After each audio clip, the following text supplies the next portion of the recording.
So welcome everyone to the Plimpton School Committee meeting for Monday, March 22nd, pursuant to Governor Baker's March 12th, 2020 order suspending certain provisions of the Open Meeting Law, General Law, Chapter 30A, Section 18, and the Governor's March 15th, 2020 order imposing strict limitations on the number of people that may gather in one place. This meeting of the Plimpton School Committee is being conducted via remote participation. No in-person attendance of members of the public has been permitted, but every effort has been made to ensure that the public can adequately access the proceedings as provided for in the order using Zoom, either by computer or telephone. The meeting is being recorded for informational purposes only and is not considered to be a public record. Okay, so with that, we can dive in. You can see on Zoom all the folks who have joined us this evening. So thank you for doing that and welcome. Next up, we have approval of our regular session minutes from February 22nd. Motion to approve those minutes. Do I have a second? I'll second. Okay, we'll do a roll call. Jason? Yes. Mike? Yes. Amy? Yes. And John is a yes as well. I did not have any correspondence since our last meeting. Jill, you didn't have anything on your end. Next on here is negotiations. Just so the folks know, we have had additional meetings both with the teachers and our first meeting with the aides, which we will be discussing in executive session, but negotiations are ongoing with those. So moving right on to new business. We received a note about a week ago requesting our annual report. I have been working on that. I hope to have a draft tonight, but the world didn't cooperate. So there it is, but the report is due in 1 week. So what I'm going to ask members to do is I will get everyone out a draft by Wednesday. And I would ask you provide any comments you have to me only by Friday. And I will incorporate those and get that off over the weekend back to the selectman's assistant for the annual report. Do folks have any questions with that? No. Okay. The next item here, DESE COVID-19 guidance updates. I put that on here thinking we were going to have some changes to maybe some of the guidance. We do not, so we can move on from that. And Mr. Chair, do you want to discuss the research that Commissioner Riley put out on March 10th? Sure. So as we've discussed many times during committee meetings this year, you know, the DESE guidelines that they put out back in June and July did say that 3 to 6 feet of social distancing was acceptable under their research, and they had backing of one branch of the American Pediatric Association, locally based. The Mass Association of School Committees and the Mass Association of School Superintendents did ask for additional data to support the less than 6 feet of distancing. And this study was actually a result of those requests. You know, it was hard for the commissioner to put together data about what social distancing at different distances would actually look like, because we had never done this before. So right in the background abstract of this piece, it says, studies directly comparing the impact of 3 feet or more versus 6 feet or more distancing policies in school settings are lacking.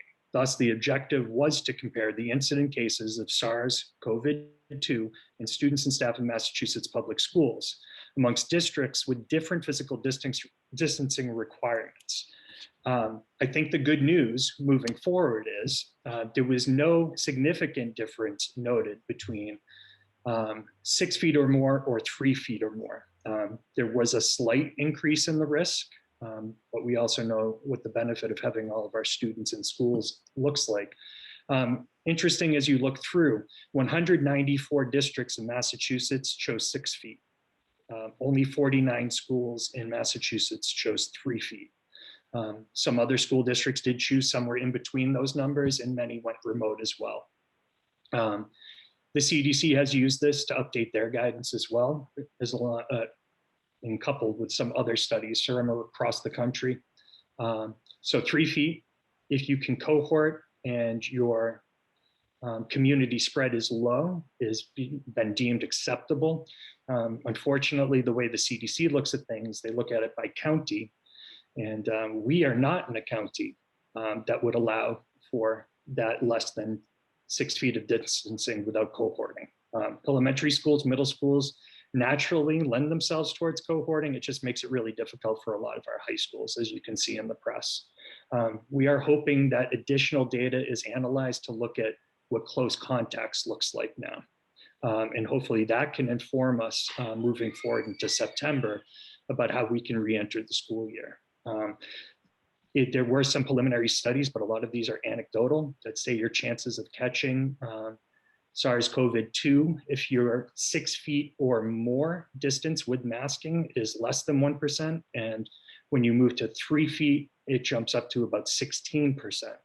But again, this is anecdotal evidence that still needs to go through a quantitative data analysis and peer review. So we're hoping to get that data before September, hopefully before June and July, when we can start looking at how to set up our schools for next year. They also did update the masks, which we had already done back in August. All students now in Massachusetts schools who are physically able of doing so are required to wear 2-layer, 2-ply masks or greater. So there was some changes to the guidance, and I know it's not necessarily impacting our plan in district, but it will help us inform what we do moving forward for next year. Any questions or comments on that? Okay. Yeah, Mike? Great information, Jason. Was the schools that decided to do the 3 feet, are they in right now at 3 feet, or are they coming up this week here to start? No, so the research that was used in this study was how they began the school year. So 49 districts in the state used 3 feet as their distancing since September. And their data was analyzed directly against schools that use 6 feet. There was a few schools who used in-between numbers. They weren't included in the analysis, nor were schools that were fully remote. And it just compared the incidences of COVID amongst the students in those schools. And so is that where the 16% came in? No, that was a different, again, okay. That was a more of an anecdotal research that was done by some universities. That was not a quantitative study. And it's not in any peer-reviewed literature. So these are some of the first major American studies that are peer-reviewed and quantitative in nature, coming out to show that we can do 3 feet of distance in schools, especially when the incidence within the communities tends to be low. All schools tended to have a lower incidence of COVID than the broader communities that they were in. And that has a lot to do with our teachers being really good stewards of our children's behaviors and wearing the masks and adhering to the other multiple layers of mitigation we had set up in the buildings. Thanks, great. Appreciate it.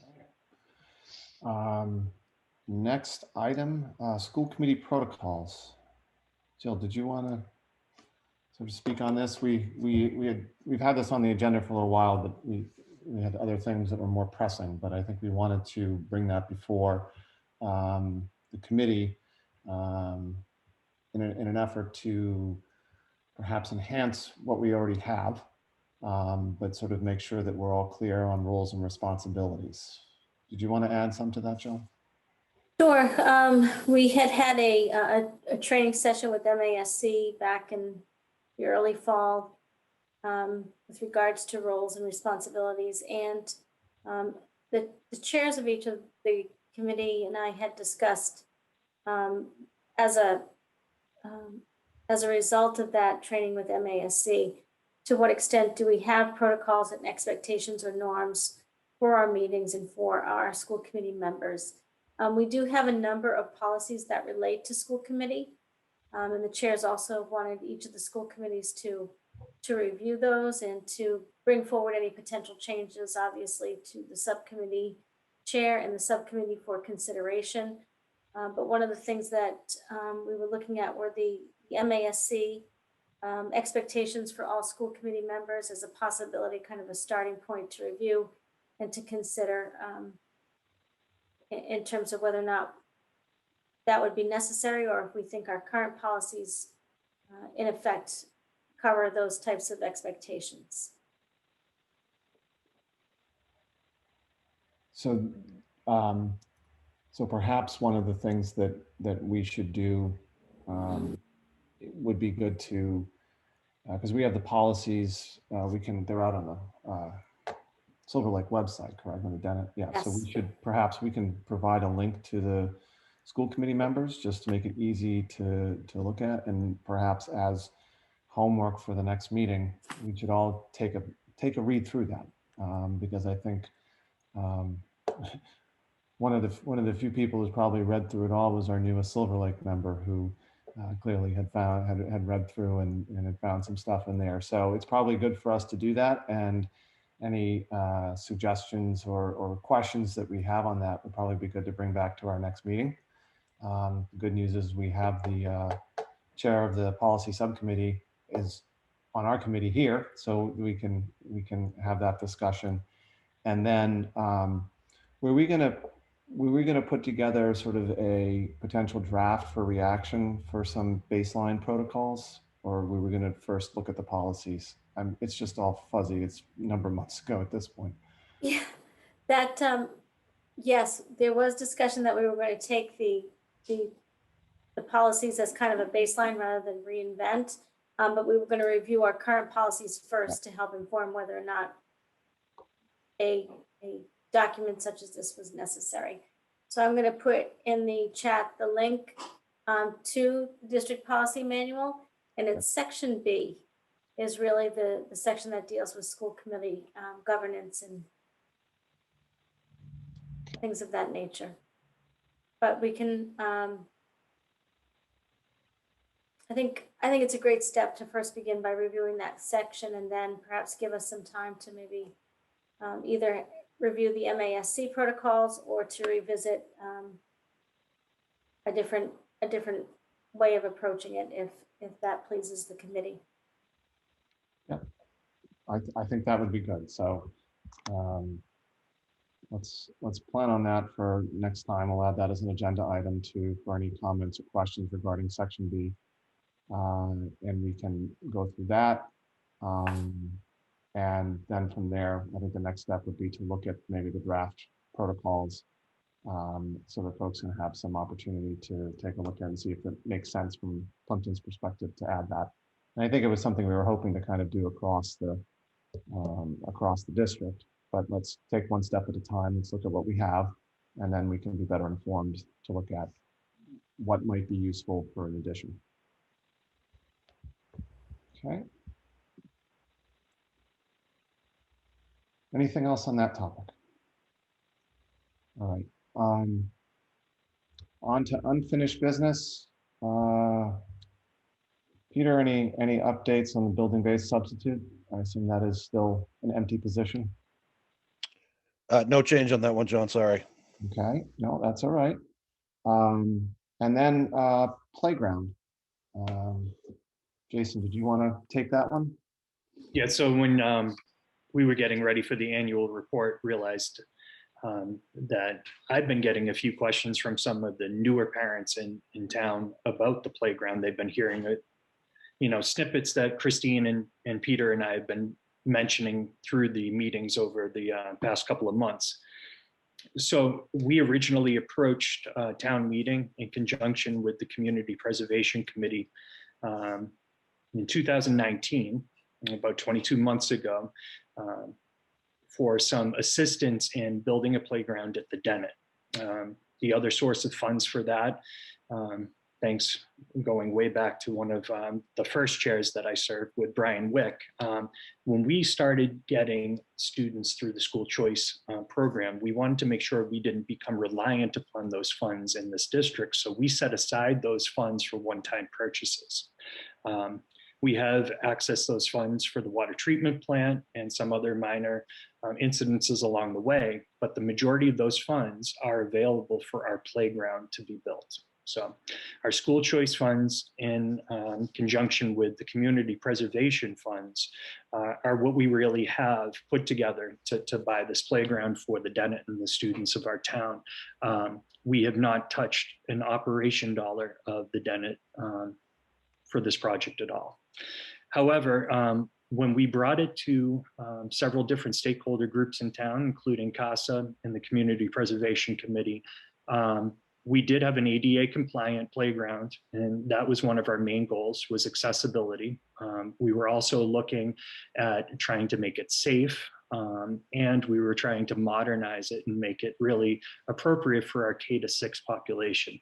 We have a lot of young students, and we know that their upper body strength isn't fully developed. And unfortunately, some of the current playground structures are just developmentally inappropriate for our students at the Dennett. When we heard from some of the parents, they were concerned that it wasn't accessible enough.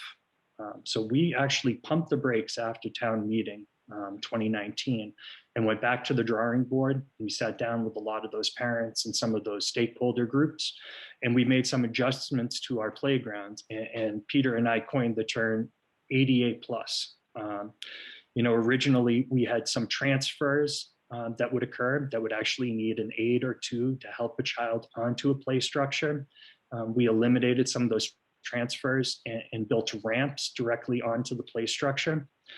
To make that cost neutral, we did have to take away some of the original design. We also added a rock and sway, which is something that a child in a wheelchair who has mobility issues or any of their peers at the school can get up into, and the whole craft kind of rocks back and forth together. This had some cost implications because we also wanted to add some more rubberized surface. So anybody, again, who is in a wheelchair, had mobility issues, it could move around the play structure and be with their peers, in a more equitable way. We also had concern that potentially pine bark mulch might be eliminated from the state's allowed surfacing for playgrounds. And that might be something we were told by O'Brien's and Sons might not be grandfathered through. We might have to shut down the playground and then put in the rubberized surface to keep it compliant with state regulations in the future. So we looked at adding some more rubber. And then Peter and I really got turned on to something called the We-Go-Round, which is a surface level merry-go-round that is wheelchair accessible. There's places for wheelchairs to lock in. We were shown a video of a kid in a motorized wheelchair on the outside of the merry-go-round spinning his friends around on the play structure. This was an additional $37,000 cost above and beyond what we had set aside from community preservation funds and from school choice funds. We actually talked about this in depth at our November 4th, 2019 meeting. And the committee agreed to move forward with this idea. And Peter and I continued to move forward with O'Brien's and Son to put this forth. And then COVID happened. And a lot of things slowed down, a lot of things shut down, some priorities shifted. Because of the addition, we didn't anticipate having the playground started until the summer of 2020 at the earliest, because the way school choice funds come in, we needed to wait until after June 30th to fully realize those additional funds to get the We-Go-Round. So we were hopeful to have the playground in sometime in 2020. Obviously, we're already 3 months behind that at this point. But I think you all understand what we went through last year and how we had to pivot in many different ways. So we do currently have the consultant on our bill and working towards getting that playground realized for our kids. Again, this is something that's going to end up being pretty close to a $250,000 to $300,000 project. That's a big chunk of money for Plimpton, and for it to be fully funded outside of our operating budget was one of our goals all along. But we also want to make sure we do it right and we meet the needs of the students. But we also don't have to come back and spend another $50,000 or $60,000 in the next 2 or 3 years because we messed something up. So I just wanted to make sure everybody understands where we are and why there's not a playground there yet. But when it is there, it's going to be crown jewel of the Dennett. I think I would also add that one of the reasons we ended up hiring the consultant was because it's easy enough to go through and figure out what we want on the playground.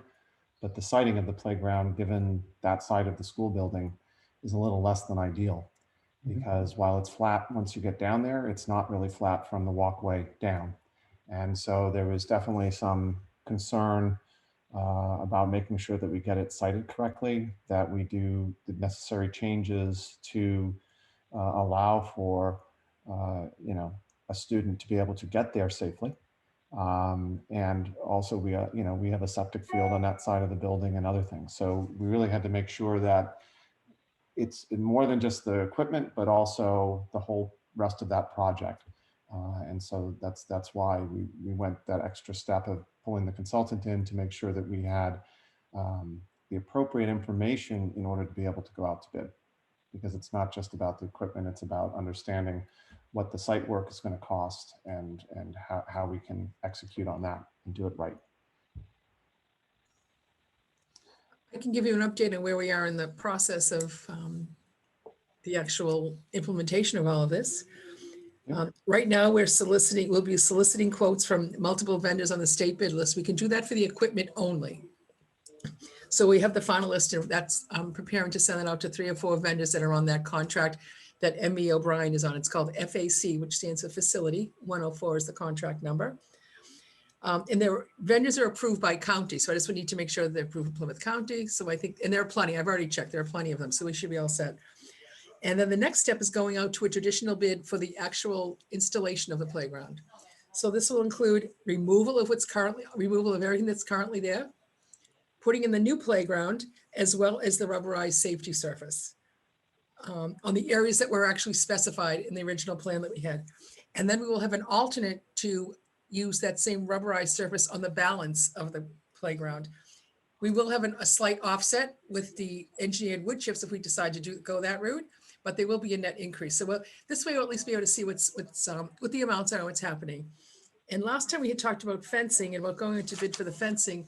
After talking to the design company and a couple of other towns that have put in playgrounds, they suggested that maybe we wait till after it's actually in place to see how the playground operates, to see how it feels, to see, you don't want to create an obstacle, but you want it to be a safe environment. And because with the fence, I do not have to go back out to bid for that. Because of the amount of the fencing, I would only be required to solicit 3 quotes. So our hope is to have the best playground we possibly can. I spoke to the design company again today, and we hope to be out to bid for the actual installation Patriots Day week. So all of our questions should be answered. We'll know about the equipment. I know it's been a long process. We're just trying to do it once and do the best job we can. And so that would put us to, if I know we have a meeting the very end of April, my guess is we would not have that back because it's a 2-week bid. Correct. It would have to be at least 2 weeks. It would be the meeting following the April meeting that we would be able to, or when is our next one? We could go back to 6 weeks at that point. So we are probably, is it early June? I think it's early June that would be our next meeting. After the April meeting, we do go back to a 6-week. I actually put it on my calendar. Yeah, so we can see how that goes, and if we need to do an interim meeting just to talk about the playground to move things along, we can. I'm sure we can consider that once you have all the information back. Are there any questions on it? Does it make sense how the process that we're taking? Any questions from folks that have joined the call? Okay. One other item that had come up, and I wanted to bring that up here. Amy had some questions about the Dinosaur. And I know, Jason, you had some discussions in the past about that. So would you like to just relay what you know about that, and then we can see where to go from there? So there's been a couple people who've approached me about the dinosaur as well and interested in preserving the dinosaur for nostalgia's sake. A lot of the kids at the Dennett love that dinosaur, which is ironic because every year we have at least 2 major incidents and injuries because of that dinosaur. But I did ask O'Brien's and Son when we've been working with them in meetings about the old equipment. And they've looked at all of our old equipment, and their advice to us was the minute that we start any type of renovation or installation, all of our old playground equipment is no longer grandfathered, and we are liable for any incidences that would occur on those devices. So, we asked them pretty point blank, does that mean everything? Is there anything here that's salvageable? And they said pretty much only a scrap metal. I mean, so if people wanted to find out if there is any way to get that covered for liability reasons, I haven't gone as far as contacting our insurance company, but we had 3 different vendors come out onto site before we finally ended with O'Brien's and Son, and they all said the same thing about all of our equipment. That they said that it was old, it was outdated, and it would not be grandfathered through, and we would be held liable. Our indemnification would be null and void once we start any renovations. But I did not get that from a lawyer or directly from our insurance company. So just to add to that, Jason, I had about at least 20 families that are looking to save this dinosaur. And I don't think it was to continue as a use as playground equipment, but more as just a metal structure that says, no climbing on, nothing like that kind of a thing. Yeah, those were similar conversations. It sounds like we probably had some of the similar conversations with the same groups of people. Yeah, I don't know. But they reached out to me. I said I would look into it and find out. I mean, I know a lot of attorneys I can ask and see if we have if there's anything we can do on that front. I don't even know where we'd put it, but it's something I think if there's enough interest, we should at least look into.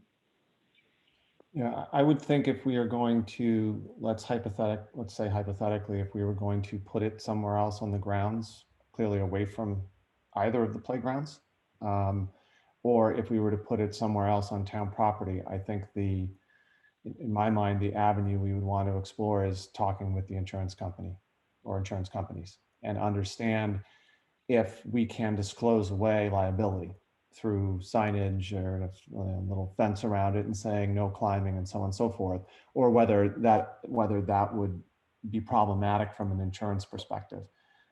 If it ends up being problematic, then I think the only other option is if it were to not be on any town-owned property, then that's no longer an issue for the town.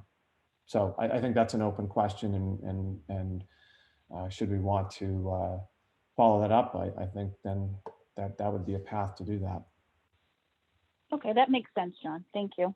Yeah, because I think, I mean, certainly if there were a way to do it and it doesn't create a liability or cost, why not? It's not, you're not going to get enough in scrap that it's going to offset something, it's, Right. and certainly understand the nostalgia piece of that. Because that's honestly, it's the only piece of equipment I can think that's even on that playground, just in my head. It's the one that stands out. So I get that. All right. Dare I ask, Peter, power lines? I was informed that they would be out between 9 and 12 today, and they were not out, and the power lines remain right where they are.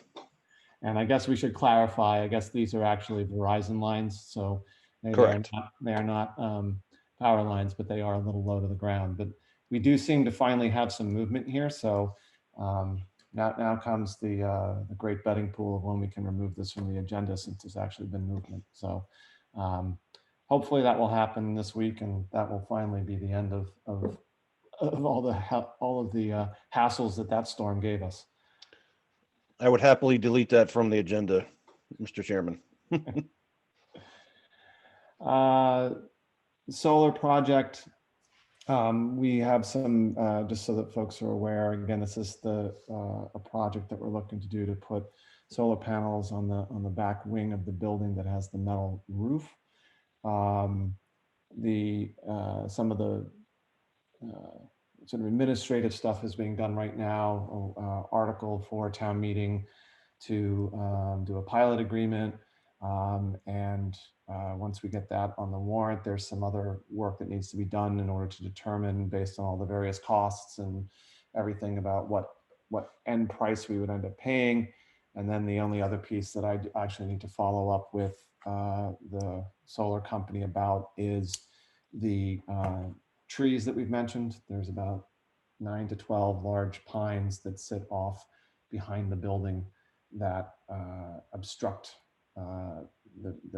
obstruct the sun from the roof. So there was actually a pretty significant difference in what we would pay for the electricity, because it would generate more or less depending on whether you have the trees or don't. And so I have to reach out to them and see how that would impact if we rolled that into the overall contract, so that we don't have to deal with trying to get funding in order to take the trees down, and it's just part of the overall installation. It would mean that we would end up paying a little bit more for our electricity, and so, but I think that would probably balance out over time. And in the interest of simplicity, that might be worth it. So that's on my to-do list for the next week. Okay. On to reports of standing committees. I don't believe there was there any admin since our last meeting in February? No. Okay. We already talked about negotiations. Union 31 has not met. PAC, unfortunately, I don't see Dan on, so we don't have an update there. And then we come to policies. So we have to do our second reading and approval tonight.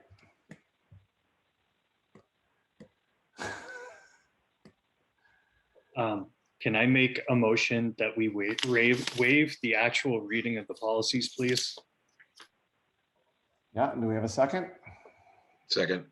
Okay, so roll call vote. Jason? Yes. Mike? Yes.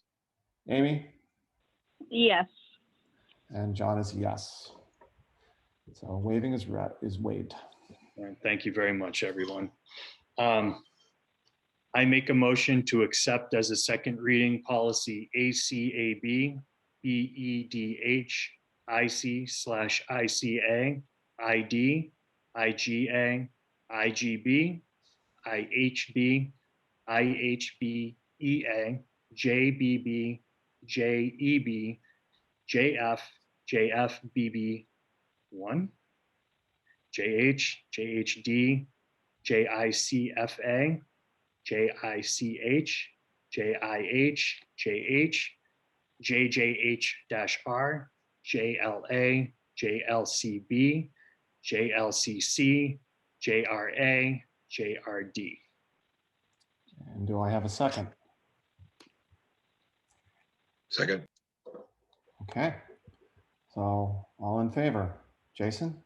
Yes. Mike? Yes. Amy? Yes. And John is a yes. I am the policy subcommittee. Thank you.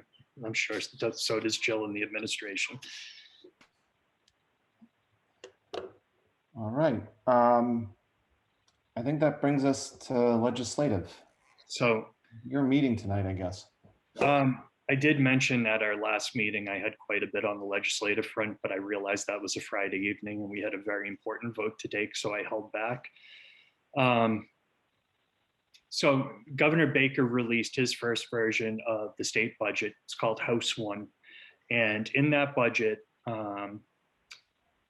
he was trying to use what we call the enrollment data from October 1 of 2020 to base our foundation number off of. Now, October 1 of 2020 is this year's enrollment, and statewide, we saw a 3.3 decrease in enrollment in public schools.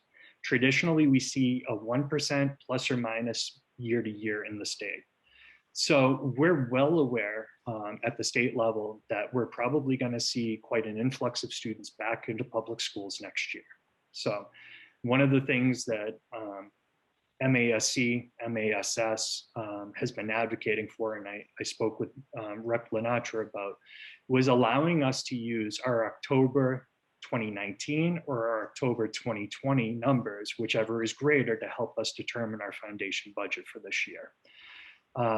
I have also had conversations with Rep. Peisch, who is the chair of the Education Committee, and she wants to do something called fencing off of funds. She actually wants to wait until October 2021 and see what our actual enrollment is, and if there is an increase, to then send those funds to the districts in form of Chapter 70 funding. So there seems to be some sort of acknowledgement from the legislature right now that using our October 2020 number is irrational and a non-starter for most of our communities. We also asked that the Student Opportunity Act be funded fully for year 1 and year 2. Last year was supposed to be the first year of full implementation of the Student Opportunity Act, but because of the COVID pandemic, it was delayed. A lot of these funds will go to some of our more needy districts, districts that have high English language learner populations, low-income students, but there's also quite a few provisions in there for special ed students as well, including covering some of the extraordinary cost of transportation for our special ed students. So we want to make sure we can realize as much of the Student Opportunity Act this year by funding years 1 and year 2, so it's fulfilled the year it was supposed to be, which was FY26. It was supposed to be a 7-year rollout. We're asking them to hold to their original deadline of FY26.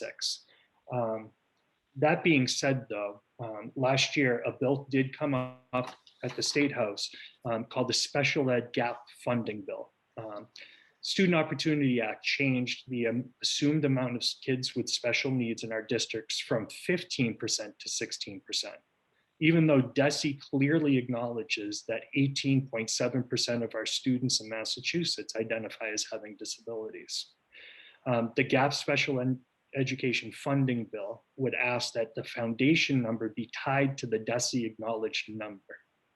So I know a couple of percent might not sound like a lot, unless you're looking at the dollars and cents of what an extraordinary special ed placement does cost our district. We do recoup some of that money every year in something called circuit breaker. Circuit breaker is the way the state pays us back for the money we're spending this year, next year. And they don't fully pay us back for all of our expenses for our extraordinary special ed cost. So getting the GAP Special Education Funding Bill passed would be something that could be extremely beneficial to us. I have heard from our friends up in the State House that they are looking at fully funding circuit breaker this year at 75%. But as Christine will tell you, we can't count on that number until the budget is finalized each year. Sometimes our circuit breaker funding is as low as in the 50s, all the way up to that 75%. Rep. Lenatra did sign on to House Docket 2548.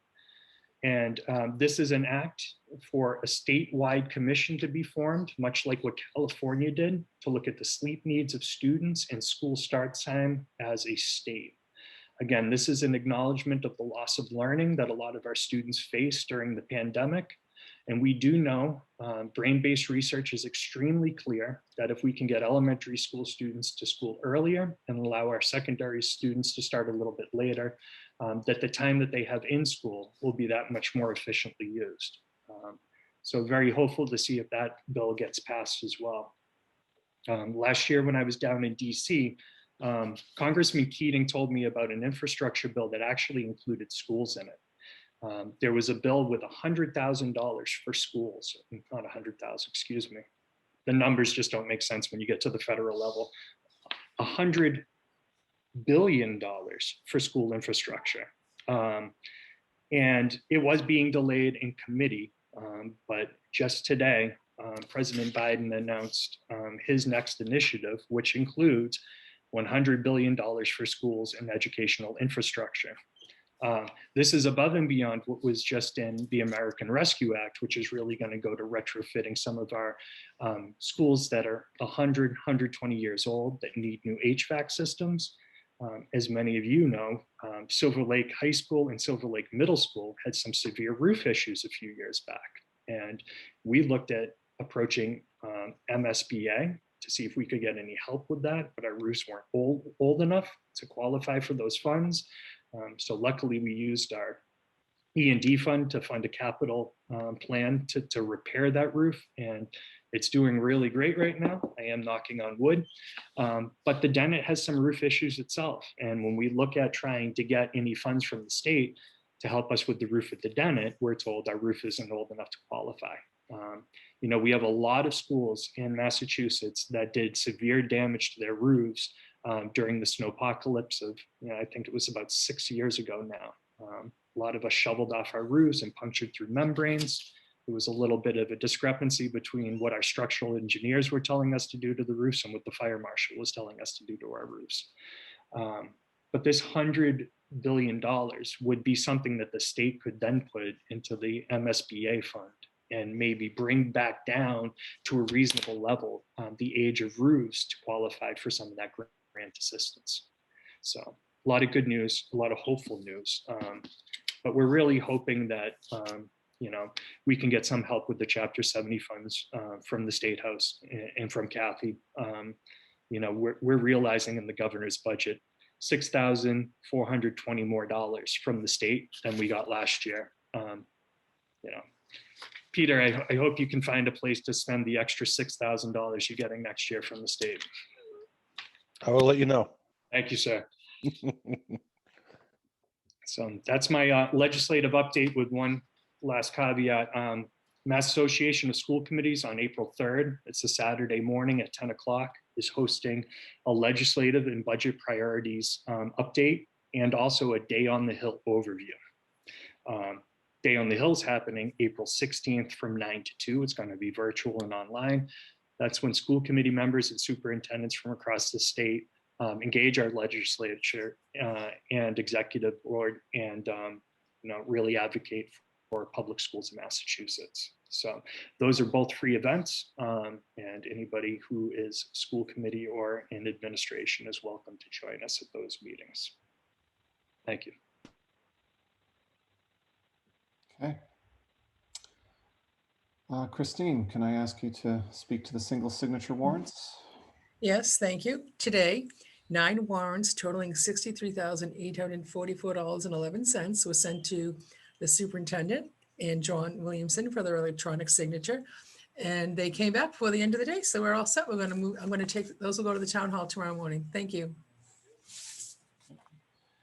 And we have not had a Dennett Health and Safety Advisory Committee meeting since our last meeting.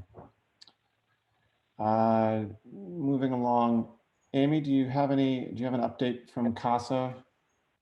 I actually missed the last CASA meeting due to a meeting conflict with another meeting. So, and I haven't talked to Sarah, so I have no update right now. Okay, thank you. Peter. Thanks, John. So school update, our plan became reality today, and it was really outstanding. I should let the committee know that as of today, we have absolutely no remote learners. Every single one of our students came back into school. Outside of a small handful of families that needed to quarantine, we had everybody back today. Some people were in new classrooms. We executed our 5 lunch schedule, and it was a fantastic day. It definitely felt like the first day of school again, even to the point where a lot of people said, I didn't get a good night's sleep last night because I'm trying to plan for every little detail. Our pickup and drop off lines were long, but I appreciate the patience of our families. It was executed safely. And I saw a lot of really happy kids today, and that's, I think that should be our goal. And yeah, I think that the thought that we put into this and getting input from a lot of different stakeholders, it paid off today. It was a good day, and I don't see any need to change what we're doing right now. Oh, I think this goes without saying, but we'll say it anyways. You know, thank you to you and to all of the Dennett staff, teachers, aides, custodians, everybody who made this happen over 9 days. You know, I know there's a fair amount of physical changes that had to go on in the school to move things around and get everything set up, logistical changes, and you know, and the master schedule, which I know I'm not supposed to talk about because you don't want to hear about it, but you know, I think it you know, absolutely tremendous. Thank you all for that work, and it's really great to know that we were able to get this done and to do it in a way that hopefully will, you know, keep everyone safe and in school from now through the end of the year. Thank you. It was a lot of work, but it was worth it. Absolutely. Did you have any staff update, or is that all? Is that left over from the? I would say that's left over. Okay. So, and it's also, I think that's great that we were able to put a plan together that allowed our families that were remote to feel comfortable to be able to come into school today. Certainly, having everyone back is it's not only is it much easier to be able to run the ship this way, but I think it's also meets that benefit that we had all the kids under one roof, and they got to experience their first first day of school with the full Dennett there, which they haven't been able to do since September. So that's excellent. So thank you. Absolutely. No, okay. So Christine, should we talk about the financial report? I would be delighted to do that. In your package tonight, there was a financial. Most of our accounts are holding their own. We really don't have many problem areas. Presently, all of the special education accounts have sufficient balances to cover all tuition, transportation, and contracted services. There are surpluses in all of those accounts. And in our out of district vocational is also a surplus that has risen to about $51,000 right now. We've received our tuition bills for the balance of the year, so we've closed those POs out. Transportation's been the only tricky thing because some of the schools that our students are attending have creative schedules, and we're actually running double vans going to social vocational because they have different start times. So it's been a little bit of a challenge, but that's where we expect to be based on everything that we know at this time, the surplus of 51,000. And then I did want to mention that as of right now, we do not have another funding source for any of those items that we have to purchase that are COVID-19 related. So we are referencing all those items in the reference field so that if those funds do become available, we would easily be able to identify any transfer items and move them accordingly. And I did have a conversation with the town administrator last week. I think there will be, I think there are some funds still available from the existing CARES Act. What they're trying to do is to get the money back from the county before they start putting anything else back in, and we're getting there. The check they got a week or so ago was a little bit was at least a larger check for a change. It wasn't a $5,000 check, so it's coming, and of course they need to get that money back in, and then they need to be able to put it back where it goes. Because while we did the first iteration of CARES Act funds, that initial amount, we utilized, the town helped pay for that out of a separate account. Everything else since that has actually come out of our budget. And so we need to be able to get that money back into the budget. And we'll work on that once they get that all done. So I don't think we have anything huge in that category of COVID related, but it would be nice to be able to pick up any of those items. So I think it's great that we're keeping track of that, and also that we can that we'll do that. And then of course, not sure what's coming out of the most recent relief bill. There may be some additional funds there too. Peter, just a thought since we're going to get into budget, and this is one of those things. In order to open, I believe you had to buy some tables. Was there anything else besides that you needed in order to make things work so far? No, and it was strictly a numbers game, John, because what we had done was taken the excess furniture that we couldn't use in classrooms, and we had students eating on that furniture. Since we were getting everybody back in, had to obviously put the furniture back in the classrooms, and we purchased, I want to say 50 portable folding tables that are pretty sturdy. They'll have, we'll be able to use them for a number of items, hopefully after the pandemic is over. So it was not a huge cost at all.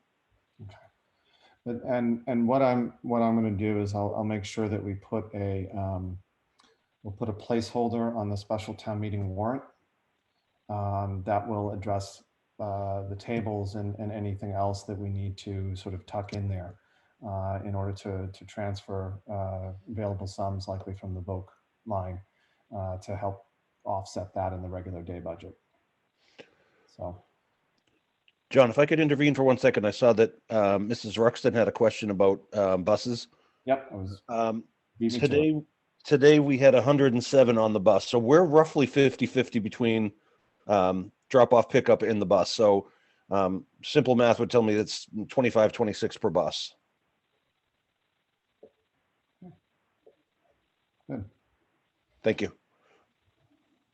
Any other questions with respect to the financial report? All right.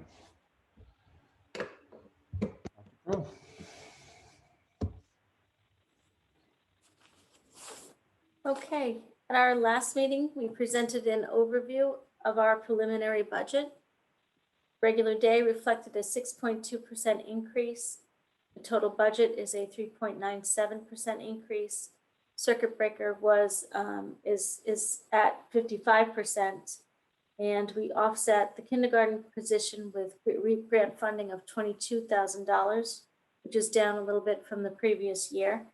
Not included in the preliminary budget was the request of a building substitute at about $27,000. So in addition, Principal Benito presented a list of prioritized capital plan items in our last presentation. And we're happy to try to answer any questions you may have. Whether or not the committee is ready to vote a particular budget or to give us direction with any changes to the budget. So let me offer some thoughts. You know, one, I think we just have to remember that part of the increase of the budget is that we actually utilized certain funds from special town meeting last year based on excess funds to pay for part of our technology budget, which is why if you look at the technology line, you see a pretty significant increase there year over year. So overall, I think the budget is very lean. And of course, what we had to do last year is we had to keep it to a 1.6% overall, which I'm not sure even in the best years we have ever come down that low. So some of this is just sort of carryover, but we also have in here for some of the other items are, you know, with the, and I'll use the air quotes, textbooks, which of course are not just textbooks anymore, but textbooks and subscriptions. And so that's an item that's up there. So I think overall the budget is pretty lean. I did spend a little bit of time with Christine late this afternoon talking through available funds, and my hope is that we can, for the capital plan items. Well, first of all, the first capital plan item is we're looking to deal with in April during April vacation. So we will definitely need to transfer at town meeting for that, which is the fire suppression system cistern and the work that needs to be done there. That's not something we can defer. And I think the cost for that is about $9,000, a little less. So just for round numbers there. So I think we will, you know, we will look to fund that in that way. I also did reach out today to understand whether we could do the other items, which were the dealing with the parking lot, and whether we would be able to do those within the fiscal year. Assuming that the answer comes back from Mr. Durkee that we can do that and that they feel confident they can get that done with an approval at town meeting on May 12th, then I think that is also a place where I would look to suggest that we transfer as part of the special town meeting in order to address these concerns, because the driveway's been on our radar screen for a number of years.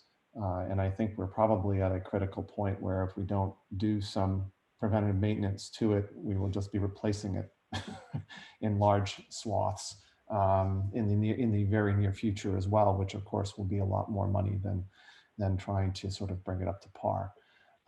So I think that's an option there. You know, we may be able to. So also with that, one of the issues we run into each year that we vote our budget is that we're voting it ahead of April 1st, which of course is one of the, we are holding a certain number of placeholders, particularly for in the vote line. And so given that we have not met with FinCom yet, we haven't even had the opportunity to, and we're only working on trying to get the appointments sorted either for the end of this month or really mid-April. It may be worthwhile for us to consider not voting the budget tonight, but talking through any of the other open issues. And then after we have firm numbers for April 1st, we could make adjustments to the budget, which I think would make it a little more palatable, even though I think a 3.97 overall budget, considering where we were, is completely justified. I do think if we're able to offset that some, that would certainly be helpful. So with all that said, I'm going to see if people have other committee members have questions. And then I think we also need to talk about the in-building substitute, because that, if we add that, that will be a significant add to the budget.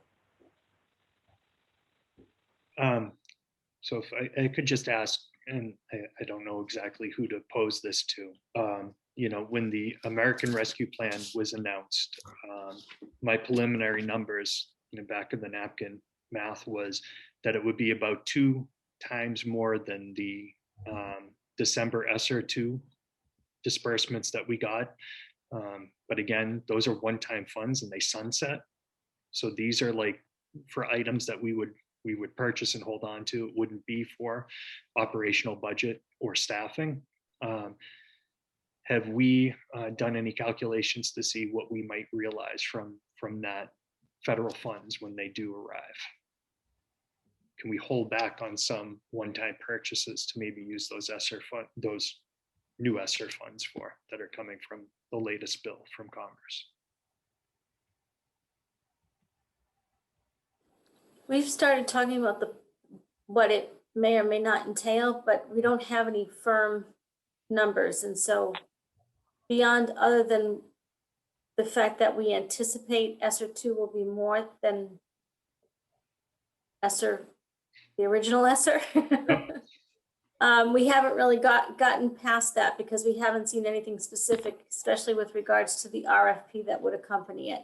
Although we're being told that it will be fairly broad, but not in the sense, again, I didn't get a sense that it could be used for things like staffing. No, right, exactly. One-time purpose. I know that we have to use those funds by 2023. They sunset. So yeah, one-time purchases, maybe some infrastructure type things that Peter is looking at that might be wrapped into this budget is something we could potentially look at.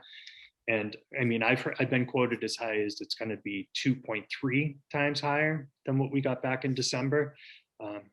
You know, we could be more conservative and just say they're going to be matching, and we can be happy if we get more. And maybe that's a way we could adjust what our budget's looking like. And just for because my mind doesn't go back as far as December at this point, what did we get in December? What was the magnitude of the money for ESSER? I can look it up. Does anyone know off the top of their head? It's not as much as we're hoping. I do remember the number. It was not as big as I was hoping, but I don't have the number in front of me.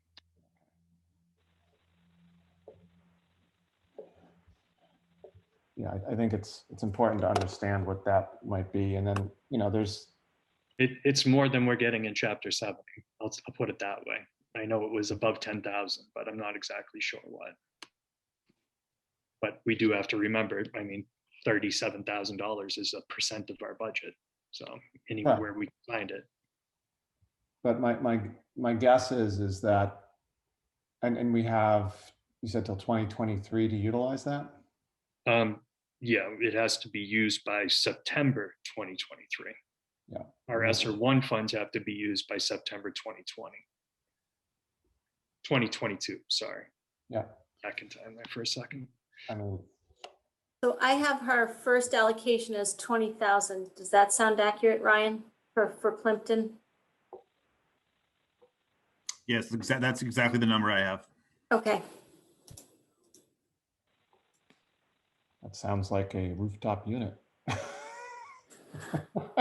And some of the things that we have been talking about, obviously, with regards to the funding is, which I think a lot of districts are hoping for, is to be able to use that funding for summer programming for students to address some of the potential needs. Mhm. I know that that's a consideration.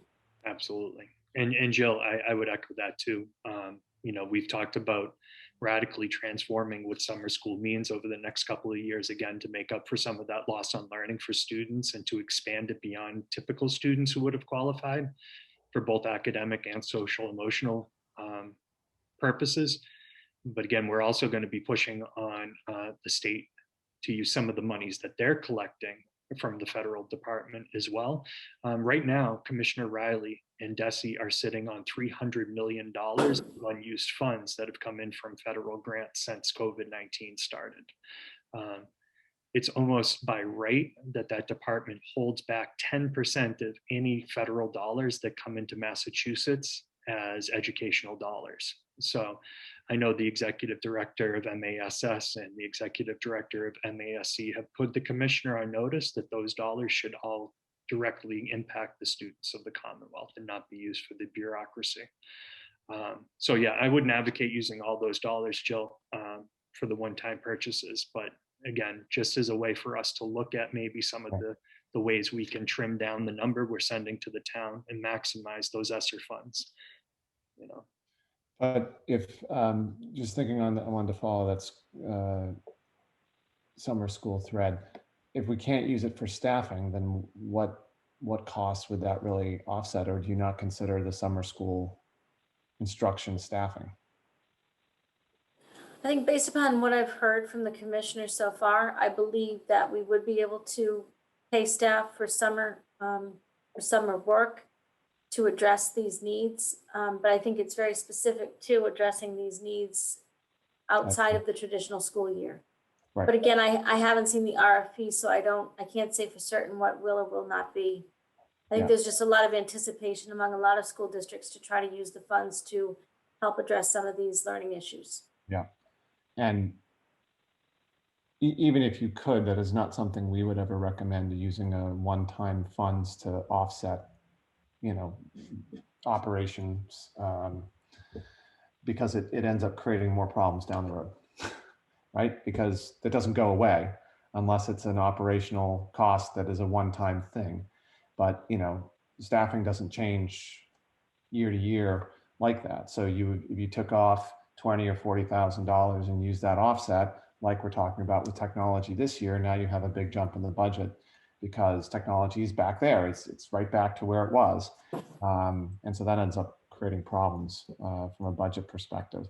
And we do have some other offsets we may be able to utilize as well. So we can look through that. So Peter, do you want to talk a little bit about the thinking for an in-building sub for the next school year?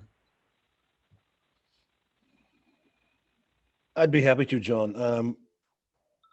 It's an ongoing thing, and even looking at some of the positions that I've put on School Spring this year, and there have been many. I think with the COVID scare, there's just not an influx of people the way that we used to. There's not the level of interest that we used to have. when I posted our grade 4 position, on a typical year, I would get between 200 and 300 applicants. I got under 40 this year. So it's in speaking with other administrators on the South Shore, those day-to-day substitutes, they're just not there. If we were to get that position, it would be, if we had all our teachers in, that would be great. There would certainly be plenty for them to do. We never seem to have as many hands on deck as we would like, which is more of a luxury than a necessity. But I think it's something that a lot of schools are starting to lean toward. Even obviously we're smaller than most and our teacher attendance is fantastic, but it's definitely something that it would be a benefit to our students. It would be a benefit to our staff. It's definitely something I feel strongly about looking into and seeing if we can get somebody that fits the mold we're looking for.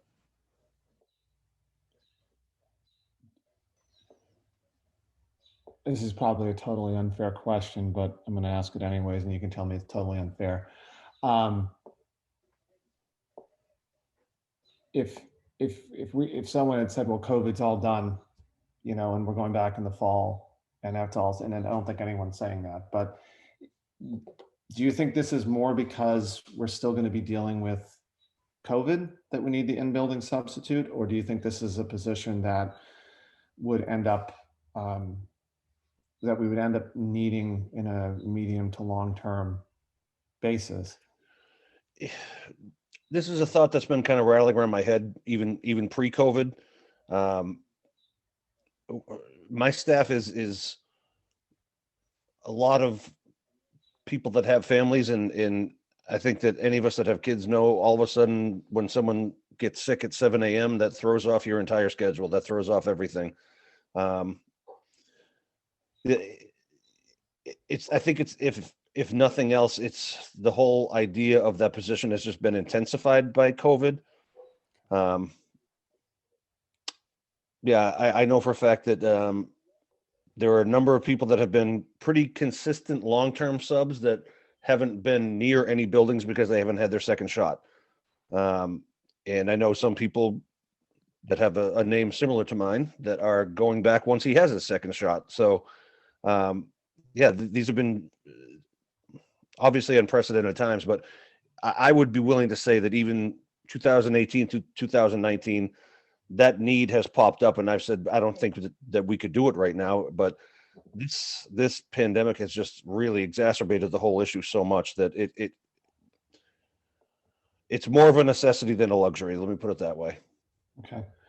I wouldn't recommend this for this budget, but would the hope be that we could trim, not that it's going to offset too much, we don't have an enormous sub line, but that we'd be able to trim the substitute line if this became a permanent position? Absolutely, yes. Be utilizing, so there'd be a little limited offset, though it's not too much. No, even John, the issue that we're facing right now is that people are getting appointments to get their shots when they can, as they should. And that leaves us scrambling in the office as to who's going to cover this, who's going to cover that, because we don't have that luxury of the sub pool used to be very, very deep, and it is anything but that right now. Mm-hmm. Okay. I have no idea how FinCom will react to that, but it would seem to me that we should add that to the budget, that we will sit down and talk with FinCom about, and then we'll have to see how that goes. Sure. It seems like it would be wrong not to add it to the budget and at least have that discussion. That would be great. Thank you. Thoughts, Jason? So I heard when you were bringing up the whole budget and going through it, potentially not voting tonight and waiting to see if we can maybe get some feel from the town as well as FinCom of where we are with things, and give Peter a little bit more time to just go over a few items and some of the rationales for the asks, just like the building-based sub, like you just mentioned. So when we get to a point where we're talking about some of the articles potentially and some of the other items we might bring up, I did want to bring up the septic system with you again. Okay. And so And so the concern there is that at some point, we probably need to have an evaluation done because we haven't had, Peter, I don't believe we've had anything. I want to ask a question. Peter, have we had the septic system looked at in the recent past to sort of assess health and all of that? The simple answer to that would be no. And so the reason why I'm bringing up potentially drafting an article there is, again, even if it's not passed this time around, to put it on the town's radar, that this is an issue. It's an area of concern. With the site work that potentially, hopefully, is going to be done for the playground, tearing off the old equipment, which is right above the leaching fields almost of some of our current septic, it would just be an ideal time to get some of that work done in conjunction with the playground being put in. And we have to acknowledge the fact that the town is also going to be receiving some of these federal funds as well. And some of it is earmarked for infrastructure. And I think the septic system of the school would definitely qualify under infrastructure of town properties. So part of my other part of the other email of the email that I sent to Mr. Durkee today was to catch up with him from a town properties committee perspective. So for those of you who don't know, I mean, what we're trying to do with the town properties committee is to get all of these capital items into one place and be able to then rank them and be able to address them. And one of the articles that will likely be on for town meeting is actually to have funds, not a huge amount of funds, but some funds for the town properties committee to be able to do hire consultants and be able to assess different items, like might be a septic system inspection, might be a roof assessment, so on and so forth. That said, this would probably be worthwhile to take back to Matt and say, hey, could we inquire about what a assessment of the system would cost? And if so, is that something that we could get done by the end of the fiscal year? And if not, I think my recommendation would, if we can, and that's the route I would recommend going. And we kind of need to do that in the next few days because I need to have any placeholder warrant articles in by Monday. But I'm happy to even put a placeholder in, even if we don't have that information, and we can always pull it. And if we're not able to do that, then I think this needs to be one of the items that goes in as part of the school overall needs, because we're trying to look from a town perspective holistically at all town property and trying to make sure that we know what's coming as best we can. Like the rooftop unit blowing out, a few months ago, we didn't know that was coming, though we probably should have had an idea, right? And knowing the age and been ready for that. And that's the type of things that we want to try and figure out town-wide of how we can take the certain amount of funds that the town has and be able to properly upgrade and maintain our properties rather than fixing things that break. Because fixing things that break is a lot more expensive overall when we're not planning for it.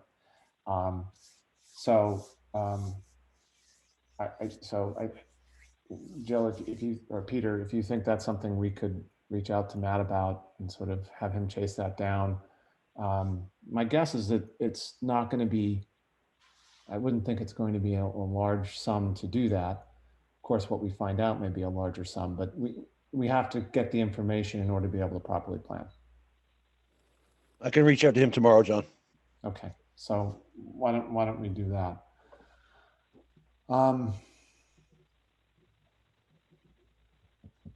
Anything else? So my recommendation is that we hold on voting the budget, that we continue to work, we add in the building sub. We'll look to try and do warrant articles to address the capital plan work, and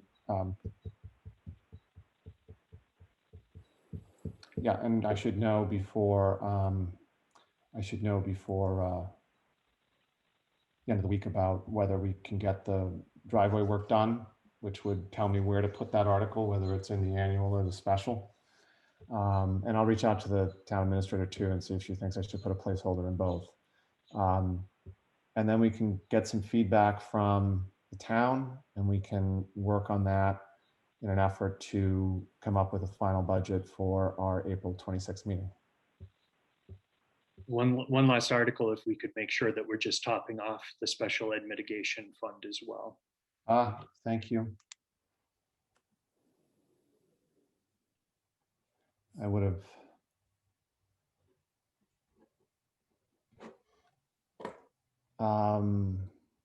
So Christine, can you get me a number for that? I think we use what we use.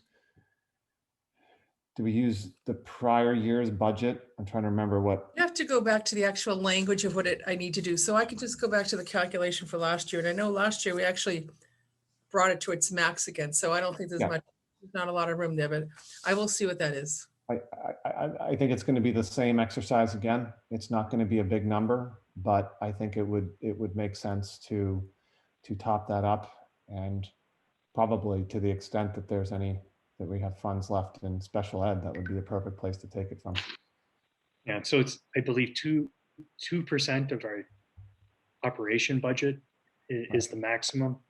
I think right, Christine? 2% of net school spending items. It's Okay. it's a little slightly different number. So it doesn't Right. include transportation and capital and things like that. But I'll just go back and double check the language. So I've been trying to get that number increased from 2 to anything else, but throughout the state, we're one of 10 towns that actually has a funded special ed stabilization fund that I can find. So there's not a lot of interest.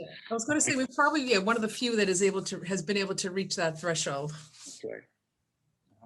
So thanks for reminding me. I would have had probably a self reminder when I pulled the warrants up tomorrow and saw it there, but much better to have the reminder and then be able to get from Christine so we can have at least one warrant article that goes in with everything in it. Because everything else is going to be a little bit of a placeholder. Okay. Anything else on the budget? No. District update? So today was the first day for all of our elementary schools to provide 5 full days in person return. I wanted to commend and congratulate Principal Benito, his staff, and his students for their efforts to make this a successful transition. And it was exciting to see the students return today with a full cohort in person. So thank you, everyone, for your efforts. The middle school will return to 5 days on April 26th, and the high school has set a goal of May 3rd, but we are still awaiting additional guidance from the state with regards to the high school transition plan. But we are moving forward because the high school schedule is not something that you can quickly alter. So I know that the high school staff is working very hard to make the necessary changes. But we're still waiting for additional guidance to come out from the commissioner and the state at this time. Any questions for me?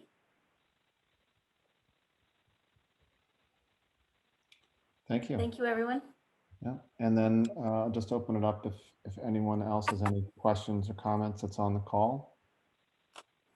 Just take yourself off mute and ask away. Hi, this is Ann Walker from the Dennett teachers. We just want to say thank you again for the support we've received through this. I think the opening went very well today. I feel first day of school tired right now, so it was definitely but it was definitely nice to have everybody back in the building. And we just appreciate all the support we've received throughout this whole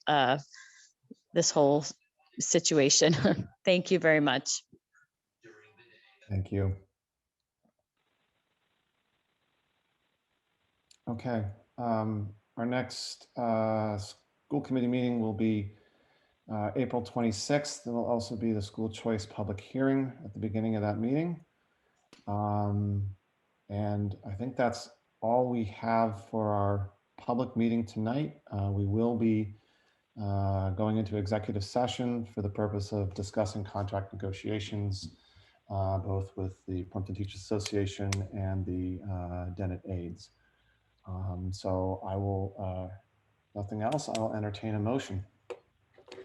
I make the motion for us to enter into executive session for the purposes of discussion on contract negotiations with the Plimpton Teachers Association and aides pursuant to Mass General Law, Chapter 30A, Section 21A3, only to return to public session for the purposes of adjournment. Okay. Amy, do I have a second? I second. Okay, so roll call because it's just the three of us left. Jason, Yes. Amy, Yes. and John is a yes. Thank you everyone for joining. For the folks that will be joining the executive session, I did send out an email this afternoon with a Zoom link in there. So we'll see you on the other side and I hope everyone has a good evening. Thank you. You.